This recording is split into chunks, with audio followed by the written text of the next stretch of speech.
What's going on, everyone? LA Sports back with another video. In this video, I'm going to be doing, it'll kind of be like my winners and losers, but not so much winners and losers, because some of them aren't losers. They just made a bad decision. So I'm going to go with best and worst decisions from the draft. So you can view this as winners and losers or best and worst decisions from the first round of the draft. And as always, before I start, please subscribe. Let's get right into the video. All right, guys, so on the winner side, or the best decision / winner side, I'm going to go at number 3 with the New England Patriots. Not only did they get a top 5 quarterback in the draft in Mac Jones, but they did not need to move up and trade anything, which was crucial for them. They get to keep the draft capital they have. They get the Alabama quarterback, and they look to build with Mac Jones from there on. At number 15, Bill Belichick did come out and say, though, that he expects Cam Newton to be the starting quarterback, at least in week 1, so we'll see how that plays out. But that is number 3. Number 2 is the Dallas Cowboys.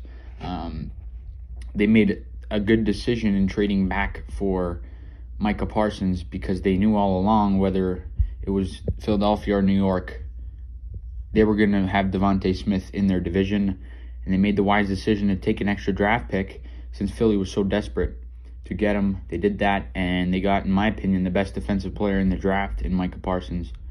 They really needed help at the secondary with Surtain, but Micah Parsons will do just fine for them in Dallas at the linebacking spot. And the number 1 best decision / winner from the draft is my New York Football Giants. As they lost out on Devontae Smith, we especially after they picked Kadarius Toney at 20, we knew they were going receiver. But they got a ton of draft capital, including the 20th pick, a first-round pick next year, a 4th-round pick next year, a 5th this year, and a 5th next year. So tons of draft capital for the New York Giants that were very thin on it this year. They got a guy in Kadarius Toney who's explosive, so they are my number 1 winner / best decision maker in the first round of this year's draft. All right, guys, now on to the other side of things, starting off at number 3 with the worst decisions / losers of the draft. At number 3, it's the Washington football team. They took Jamin Davis, the linebacker out of Kentucky, which I did not value it higher than Jeremiah Owusu-Koramoah, who is not a first-round pick. Somehow he's made it into day 2.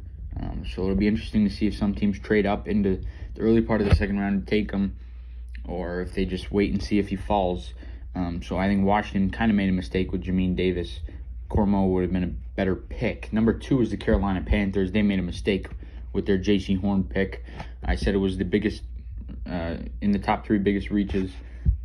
I actually said it was the biggest reach of the first round in my last video. Pat Surtain's better. It's not even close. They could have went Micah Parsons. It would have been a better choice.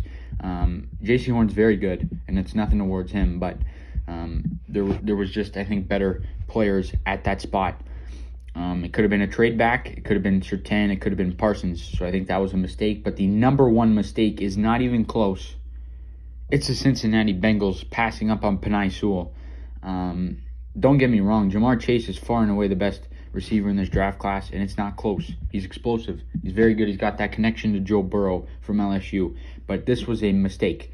You're coming out, first of all, it's a mistake even if Burrow did not get hurt. But you saw the injury of Burrow. It was devastating injury, and it was because he has no offensive line.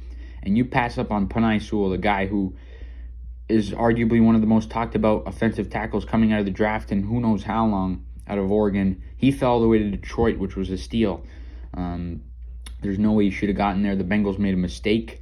Lots of people will continue to say that, and they need some offensive line help. Hopefully they can get it for Joe Burrow in the 2nd, 3rd round, but this was a mistake. They could have got an LSU receiver, Terrace Marshall Jr., in the 2nd round and had Penei Sewell. It was a mistake by the Bengals. That's the number 1 biggest mistake in the draft. I'm not going to say they're losers because they're not. Ja'Marr Chase is unbelievable. They're getting a really good player. They just made a bad decision. That's all I got in this video, guys. Please leave a like on the video. Subscribe to the channel if you haven't already done so. And let me know in the comment section what you think about these this take. Let me know your winners and losers and your worst and best decisions. Please like, please subscribe. We'll see you guys in the next video.